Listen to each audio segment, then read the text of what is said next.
অনেক অপেক্ষার পরে এসে গেছে নতুন সপ্তাহের টিআরপি। সেই বৃহস্পতিবার থেকে অনেকেই ক্রমাগত জানতে চাইছিলে কি হয়েছে, কেন আসেনি টিআরপি, কবে আসবে। হোলি এবং গুড ফ্রাইডের জন্য এই সোমবারে এসে গেছে টিআরপি। বলা বাহুল্য আইপিএলের মৌসুমে একসাথে অনেক ধামাকা আছে। আবার বৃহস্পতিবার আগামী সপ্তাহে টিআরপি আসবে।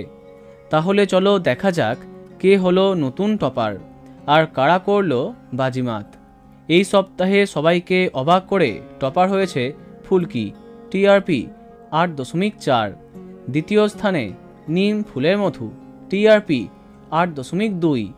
তৃতীয় স্থানে জগদ্ধাত্রী এবং গীতা এলএলবি, যাদের টিআরপি 7.8।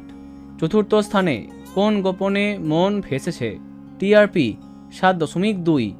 পঞ্চম স্থানে কথা, টিআরপি 7.0। ষষ্ঠ স্থানে অনুরাগের ছোঁয়া, টিআরপি 6.7। এবং সপ্তম স্থানে কার কাছে কই মনে কথা, টিআরপি 6.2। এরপরে অষ্টম স্থানে তোমাদের রানী, যার টিআরপি 5.8। এরপরে নবম এবং দশম এই দুটি স্থানে আছে জল থই থই ভালোবাসা এবং বধুয়া, যাদের টিআরপি 5.7 এবং 5.5। আবার জিতে গেছে জল থই থই ভালোবাসা।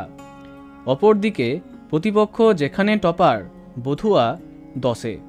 11তম স্থানে আছে হরগৌরী পাইস হোটেল, টিআরপি 5.3। 12তম স্থানে তুমি আশেপাশে থাকলে এবং আলোর কোলে, যাদের টিআরপি 5.1। 13তম স্থানে লাভ বিয়ে আজকাল, টিআরপি 4.8। 14তম স্থানে মিঠি ছোড়া, টিআরপি 4.7। 15তম স্থানে যোগমায়া, যার টিআরপি 4.2।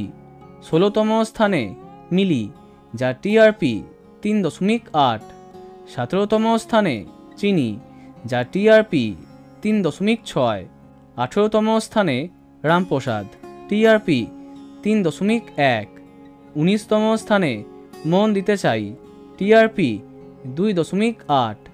এবং সবশেষে 20তম স্থানে শ্রীকৃষ্ণ লীলা, টিআরপি 2.0। তো বন্ধুরা, এতগুলি ধারাবাহিকের মধ্যে তোমার প্রিয় ধারাবাহিকের নাম কমেন্টে জানাতে পারো। ভিডিওটি লাইক এবং শেয়ার করো। এই রকম আরও অনেক ভিডিও পেতে সাবস্ক্রাইব করো কারেন্ট পজ। ধন্যবাদ।